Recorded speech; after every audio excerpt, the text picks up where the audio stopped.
เป็นชิปเลยนี่บ่ฮู้เนี่ยบ่ฮู้จักมิดซิมแล้วมันบ่ตกเนาะมันตกแต่มื้อนั้นแหละแล้วเลยแม่นบ่ล่ะมันบ่ตกมาอีกเลยก็มิดซิมแหละเป็นอะไรแปลกๆแต่พี่น้องเอ้ยเห็นหน้าบ่ต้นลบหน้าปับคือจังว่าย่านบ่ต้นนี่น่ะเฮ้ย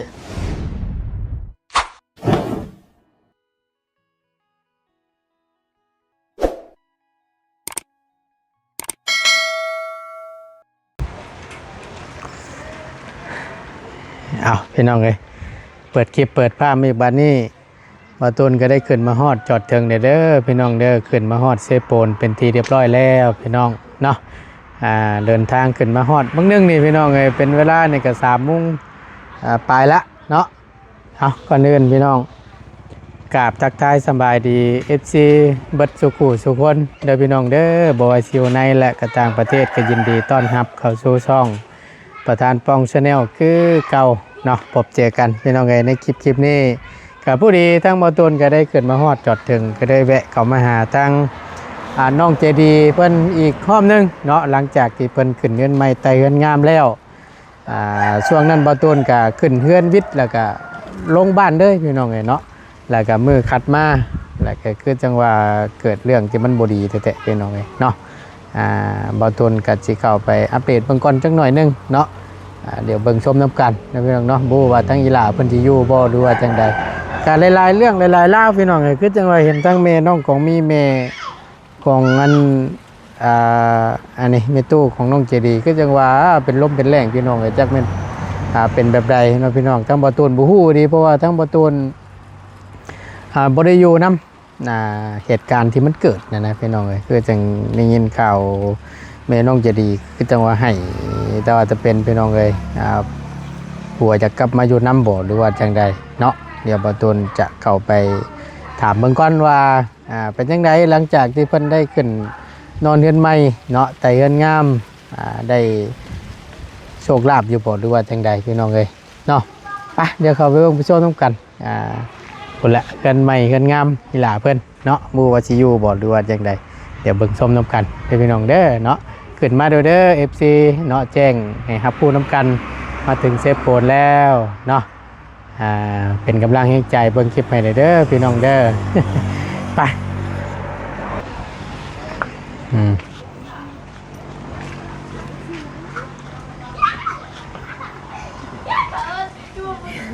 ยิ้มเปื่อยรถ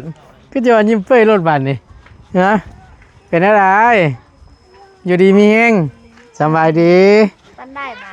มาฮอดมึงนึงนี่แหละนะเป็นอะไรก็จึงลบหน้าเข้าบานนี่เป็นอะไรก็ยิ้มเปื่อยๆอยู่ยิ้มใหญ่บ้านฮะบอกเลยน้องเมื่อแรกไม่กับสิบมาอีกสิบกลับมาเยอะดอก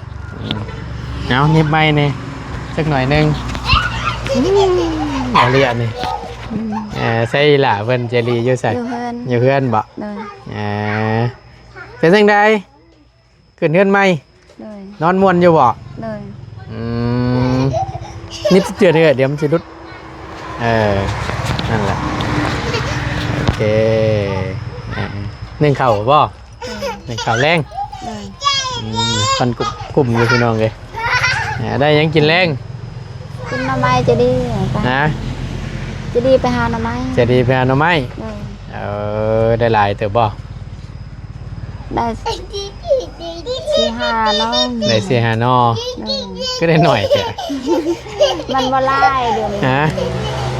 ดูดิมันบ่ลายมันบ่ลายซ้ำหาได้ลายนี่สิได้มากินจำเจียวน้ำนี่เดือน7เดือน8อันลายน้ำมันเดือน8ได้เดือนลาวเฮาน่ะ8แล้วแต่มัน8 2 คนเดือนนี้เดือน8แล้วขึ้นมาเดือน6บ่เดี๋ยวเดือน8แล้วแต่มัน8 2 คนซื่อๆปีนี้มันก็เลยแห้งแล้งแน่น้อยนึงพุ่นละปีหน้าโมเมนต์บ่ไปแล้วประตูมีแต่ปีหน้าเบิดเดือน8นี่เดือน8ออกมาพุ่นจะเป็นผลมาเลยบาดนี่ แห้งตกอยู่ว่าฝนอยู่พี่น่ะบ่ตกจับ เลย อยู่ทางบ้านก็คือกันนะ โอ้ว่านชื่อเนี่ยผลแหง เมื่อวานนี้ เลย อยู่บ้านเมื่อวานนี่น่ะตกช่วงประมาณ4 โมง 5 โมงน้อยหนึงอยู่ทางบ้านน่ะ 2-3 มื้อแล้วฝนตก มิดดิมซิม เดี๋ยวนี้ อืม ชิปเดี๋ยวนี้ อืม บ่ฮู้เนี่ยบ่ฮู้จัก มิดดิมซิมแล้วมันบ่ตกเนาะมันตกแต่มื้อนั้นแหละแล้วเลย แม่นบ่ล่ะ เลย มันบ่ตกมาอีกเลยก็มิดดิมซิมแหละเอาเนาะเพิ่นไปหาตั้งแต่จักโมงลูกสาวเจ้า แต่8 โมง แต่8 โมงเช้าพุ เลย หากะมานี่บ่ บ่มาได้10 โมงแล้วมา มาช่วง10 โมง เออ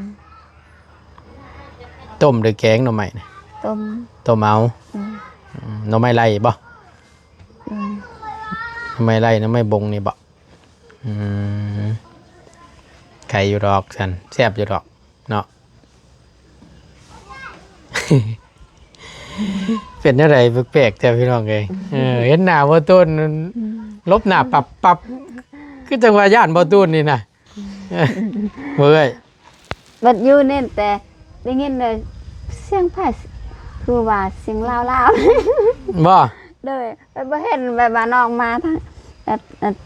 เบื้องด้านเด้ บ่เห็นแบบว่าคิดว่าน้องเมื่อแหละบ่เห็นแต่ได้ยินแต่เสียงแต่อยากหัว หน้าน้องเด้ ก็จังว่าเมื่อแหละคือจังได้ยินเสียงว่าติเอากลับมาใหม่เด้ ก็เอ้ยบ่ฮู้เด้เอ้ย ยิ้มเปื่อยลบหน้าบ่ตูน ไผอะ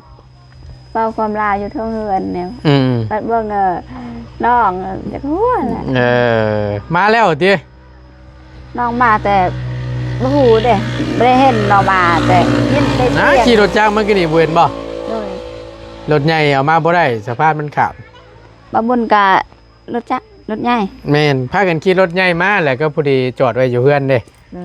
ย มาพี่เลยก็ได้ขี่รถจักรมาเพราะว่ามันสะพานขาดครัวขาดน่ะมันอยู่ใกล้ๆบ้านน่ะ ขวดตัวไหนคัน เอ้าครัวที่อันเลยอันตรงทางแวเข้าบ้านตะนางลงไปเห็นเด้ครัวตัวนั้นครัวที่ว่าสิเลี้ยวเข้าบ้านตะนางแต่ว่าตัวนั้นแล้ว ขวดบอนบันพลังนั่นน่ะ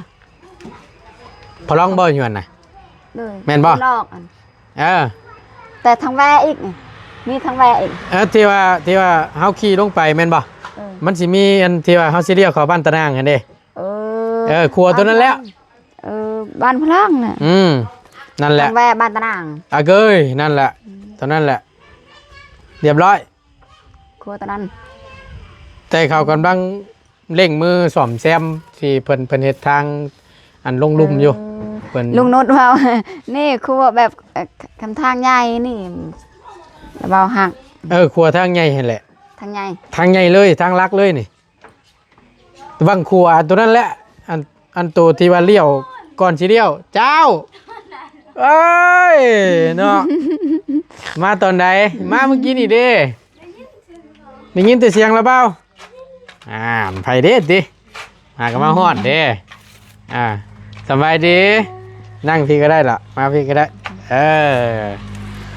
อาบน้ำพากะย่าบ่ซักเสื้อผ้าไม่หลายๆนะนี่เฮ็ดลาวตากผ้าใจดีเลยเฮ็ดลาวตากผ้าเฮ็ดห้าวตากผ้าเด้ อย่างเขา เอ้า ไม่เลยอะ เนาะห้าวตากผ้าฮู้อยู่บ่ แบบนั้นระบายอยากแบบเฮ็ดรักตาม เป็นรักในห้อง เอา รัก เป็น นั่นแหละ แล้วเอาเมื่อกี้เนี่ย เอาลาวตากผ้าหรือว่าห้าวตากผ้าบ้านเฮานั่นแบบเฮ็ดแบบนี้ นั่นแหละ นี่ก็ซักแล้วอย่างนี้ อันสายไพ่นี่บ่ เลยอยากเฮ็ดโดนนี่ ก็ได้คือกันสิเป็นหยังบ่ยากหรอกเฮ็ดเนาะก็อันนั้นแหละเป็นอะไรบอกละเบ้าแน่นอนเฮือนใหม่นั่นฟันดีอยู่บ่ พอนอนรับเชยผู้ฟันยัง รับคักปัญญังว่าสิขึ้นมาเอาเด็กเด็ดดีอยู่ไว้เสียงมื้ออื่นนี่ว่ะ ครับ เห็นแบบว่าอย่าง บ่พันบ่พันจังนี่บ่พันบอกดีกว่า พอบ้านคือบ่พอนอนเลยบ่ยัง แต่ละคืนเท่าไหร่เอาแล้วสั่งว่าแต่บาทนี่ว่าเอาดี คืนนี้พันเห็นแบบคนเฮ็ดกายสองโต พันเห็นคน เลย เฮ็ดไก่ เลย ขาไก่นี่บ่ เลย ไก่น่ะ2ตัว เลย ผู้หญิงหรือผู้ชายเฮ็ด คุณยิ่ง ผู้หญิง เลย เพิ่นแกงบ่ ว่าจักเหล่าแกงจักยังเห็นแต่อันคอยลบคนมัน เพิ่นถอนขน เลย ห่วยสิเอาได้ไก่ไปจักจ้ะ จักแบบความพันมันไม่ได้คิวเลย เอา บาง ว่า เทื่อ บ่ คิวบางเทื่อไม่ได้คิว เนาะเว้าบ่สร้างได้เจ้าของบ้านเพิ่นพันเฮือนนอนเฮือนใหม่เด้พี่น้องเอ้ยเนาะก็ถามเบิ่งว่าเผื่อเพิ่นมาให้โชคก็มีได้เสียงมึงเด้อบ่ต้องเสียงหลายปองละพันกีบก็พอเนาะเจดี บอกอะไรอ่ะ ปองละพันกีบให้สิเอาหลายเนาะ มึงพันหนึ่งเหรอ พันกีบพอเลย2,000ยันบ่มีเงินพันกีบได้มาพอได้เงินซื้อขนมย่อมาจากเอาว่าสร้างเด้เนาะแม่จะว่าต้มหน่อไม้ว่ะสิมากินต้มหน่อไม้ไล่น้ำได้มื้อนี่ ได้ เนาะ มาเฮาไปหาได้หน่อยแม่จะกินบ่หาเช้าพักได้เฮากับแม่ต้องเลี้ยงมีแต่น้ำไม้เขียว แม่จะกินน้ำไม้ไล่เค็มบักง่ายๆเลยน้ำไม้มันแน่เต็มทงมันเฮานะหาหน่อยมาหาอันนั้น มีแตัวน้องเขียวๆน้อยพับโอ้ยเนาะ โลกเพียวๆนะย่าเนี่ยมันตกแน่นอน ช่วยดูแล้วนี่นอกขาวนี่บ่ได้น้ำหมูจับแม่ติงยิงว่าได้หลายนอกขาวนำเจ้าว่าเจ้าบ่ได้เอาเสียมลดเงานะจ๊ะ กัน ฮะ บ่เงาบังมือจนนั้นนะ ยันล่นบ่แม่นเนาะยันล่นบ่แม่นเด้ เจ้าหาเท่าไรก็บ่มีเอ้ยกับเรานะ บ่ได้บ่ บ่ได้ เจ้าไปหากาแฟฉมาน ประมาณหมด หากาแฟก็ประมาณแล้วกันแบ หา บ น้ สิ ำประมาณ ไอ้หายังฉันจังสิมานบัดนี้ ใครหากบ หากบนี่มานบ่ สวยขาว โอเคปลดไม่หลาเพิ่นก็ได้โอเคโอ้หากบนี่มานบ่ ใครหากบดีกว่า ระวังหน่อไม้ ถ้าหาหน่อไม้นะหน่อไม้นะถ้ายามมันลายหาได้อยู่ บ่ว่าแล้วมันออกลายเด้ ถ้ามาออกลายมีแต่หน่อไม้เขียวเด้ บ่ คอยเอาหน่อไม้เขียวได้เต็มเปล่า แต่น้อยขาวไม่ได้เลย หาน้องงามๆนี่บ่มี บ่มีฮ่าหน่อไม้มันออกถึงหัว ว่าง่ายตัวมันขึ้นเหี่ยวแล้วเนาะมันขึ้นชูงแล้วโอ้ เห็นบ่ตัวคอยหาแล้วมีแต่หน่อไม้สูง บ่มีหน่อไม้ก็กุดแล้วไม่รู้มีเลยคอยข้านกุดอีก เอาเสียมล่นเงามันแล้วมันบ่พอบ่ ขุดหลายเทื่อแหละเขาขุดแบบนี้เลยบ่เห็นเฮานี่เลยแต่เฮานี่แม่ตะกี้ขุดบนเฮาขุดแล้วมันได้แล้วเรางงที่สุดเลย เจ้าน่ะบ่มันเจ้าน่ะมองเจ้าล่นนี่มองเจ้าเอาเสียมไปขุดนี่บ่พอ บ่พอ แม่จริงๆมาลังเอาเสียมขุดนี่พอ มี2อันเลย เจ้าบ่มัน แล้ววันนึงเห็นบ่ เราเห็นหน่อไม้2อันแล้วคอยกับไปเบิ่งคอยขุดเร็วกับบ่นั้นขุดไปเบิ่งบ่เห็นแล้วเมื่อน่ะแล้วหน่อไม้ออกข้างนี้แหละคอยก็บ่เห็นคือกันเราเห็น เนาะ เอาถึงเอาก็ไม่ เนาะที่ว่าง่ายๆหน่อไม้รูดินขึ้นมานี่จังสิเห็นถ้าว่าให้ล่นอยู่พื้นนี่บ่พอนอกจากขึ้นวิดหัวผู้ที่ ถ้าคอยนี่หาแบบใดก็บ่เห็นเฮาอยากไปได้หาต้องให้นะแต่จริงแล้วขุดคอยก็ขุดคือกันขุดบ่เห็นก็อยากไป ชุดตะคุดแต่บ่พอโอ้ยฝึกวิชาใหม่ไปถามเอาวิชาเราเด้อถามว่าเจ้าเฮ็ดแบบไหนคือพ่อไว้นี่ ถ้าเราไปหาหน่อไม้บ่มีเลยว่าบ่มีตลอดมีแต่หน่อไม้ ได้ตลอดมีแตะนอขาวๆแสดงว่าเราหากินมันจ้ะแต่บ่แน่ได้เราอาจถนัดในหน่อไม้แต่ว่าไปหากบยันชั่วเจ้าบ่แพ้เนาะมักหากบเดี๋ยวนี้นี่ไปเมื่อหาอยู่มันอยู่บ้านละบ่าวพุ่น บ่ เมื่อ เข้ากันเลยกับน้องตีหนึ่งมักไปหานั่นกะไปหาการกบการเขียนในกลางคืนนี่มักไปคำมันไปคือเจ้านี่โอ้ยสบายฝนตกนะตกบ่แห้งเนาะฝนอยู่พี่เนาะบ่ว่าอยู่ใส่พี่น้องเอ้ยอยู่บ้านละว่าวกับบ่ตกคือกันเพราะว่านี่พอได้ลงมิดน้อยหนึงพอเข่าพอตกพอห้วยเข่ามันบ่แห้งเด้โปรยมาแล้วก็เงียบหายไปเลยบาดนี่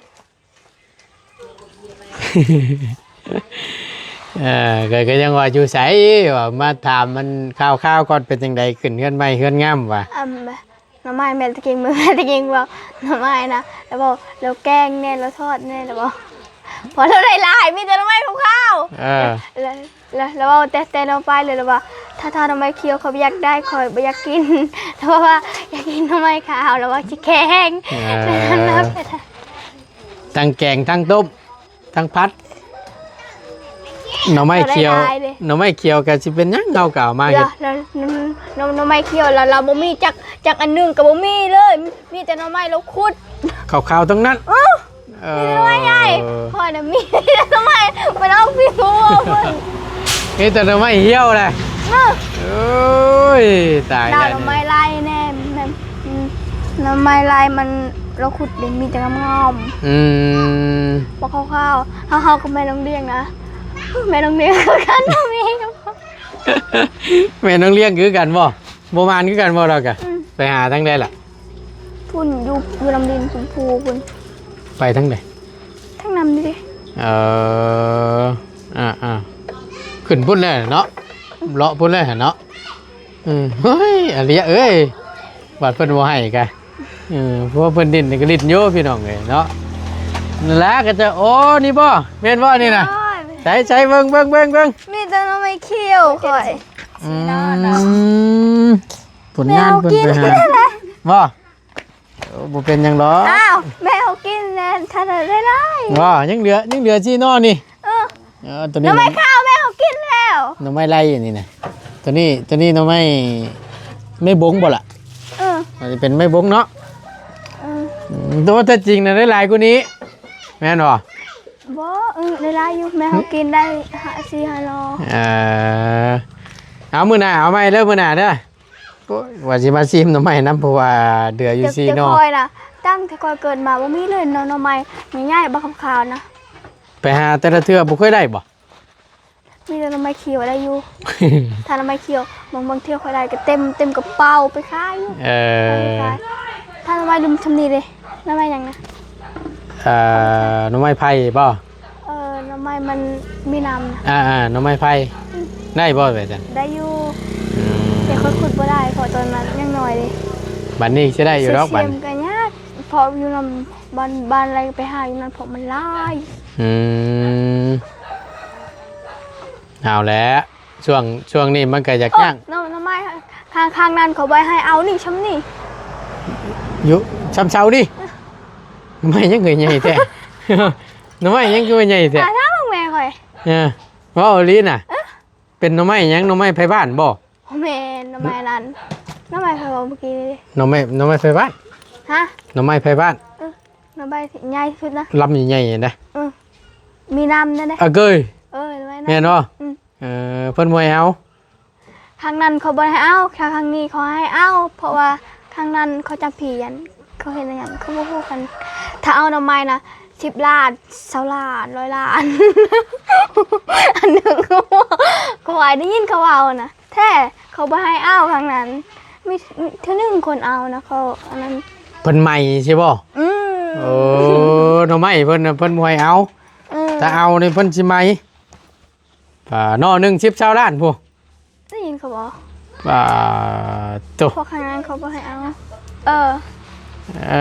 ก็จะเอาไปขายเลยเป็นหน่อไม้ไผบ้านลำใหญ่ลำยาวได้เห็นบ่ลำมันน่ะเนาะหักใหญ่ดิโอ้ตอนนั้นเขาคุยโปรโมทแต่เสียงมันลุดตลอดอ้าวเนาะกับบ่ติแหละหน่อไม้เพิ่นทั้งเทื่อเพิ่นปลูกเด้เขาบ่ได้ปลูกดอกมันเกิดเองมันเกิดเองมันเขาว่ามันเกิดเองมันพี่สิปลูกเนาะเอาหน่อไม้นั่นน่ะเพิ่นเฮ็ดนั่นเฮ็ดนี่ก็มันได้เด้ ยันเพิ่นปลูกอยู่ที่เพิ่นมาจาก บ่ยันอันนั้นยันเขาบอลเขาจำพี่บอลอันนั้นบอลแป๊ดที่เป็นเขาสิว่าหน่อไม้รวมหมดติบ่ฮู้คือกัน เนาะ บ่แม่นหน่อไม้ผู้เดียวเนาะ ยันหน่อไม้หลายคนเพราะมันนั้นยัน ก่อใหญ่บ่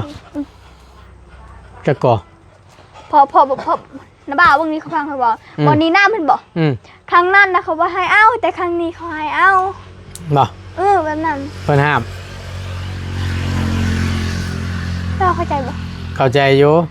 มันมีก่อไม้ช่องพังบ่ โดย พังทั้งนั้นน่ะเพิ่นห้ามบ่ให้เอา แต่ฟังทั้งนี้น่ะเอาได้ โดยเพราะครั้งนี้ใครก็เอาได้ แต่ครั้งนั้นเอาบ่ได้นอเดียวก็เอาบ่ได้ พิษ ผิด ผี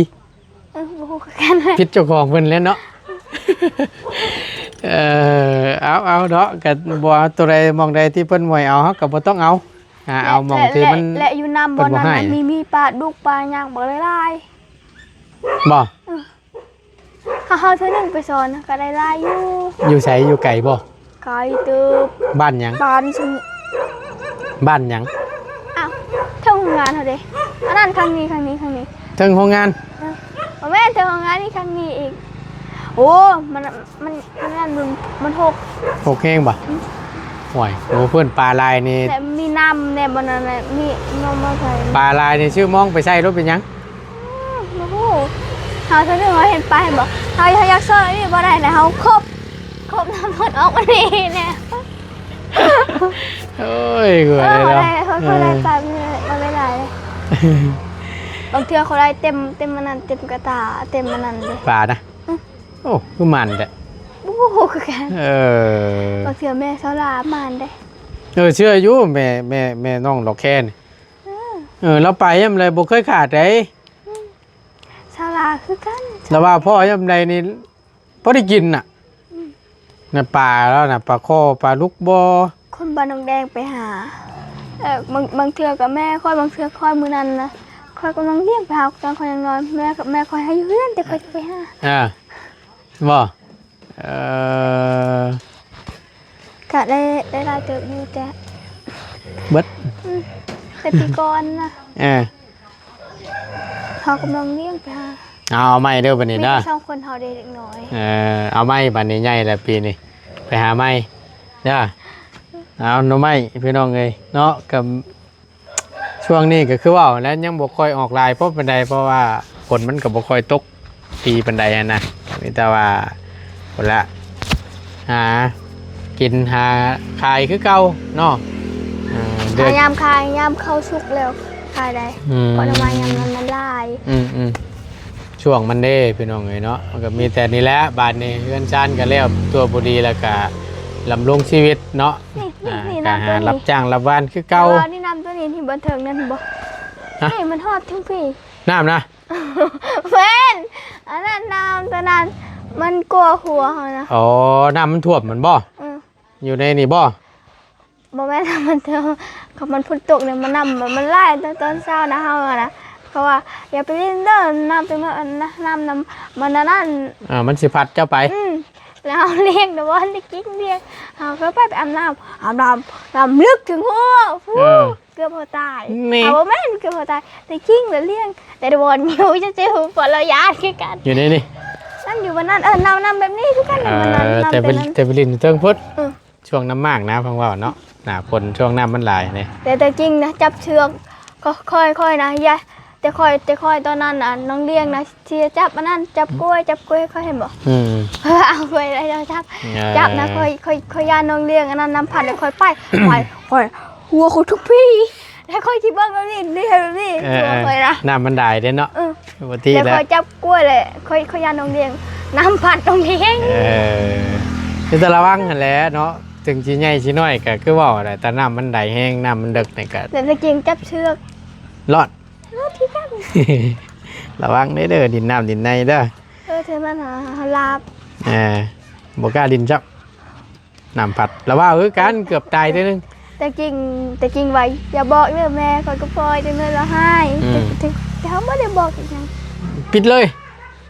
ลอยดิ แต่โดน เนาะ แต่โดนนะ เอาเราบ่าวมาฮอดยังบ่ได้มีหยังมาต้อนได้เด้อไว้มื้อหน้าเด้อโอเคว่าจะมากินหน่อไม้นำได้นี่ กิน อืม อะไรไว้กินดีบ่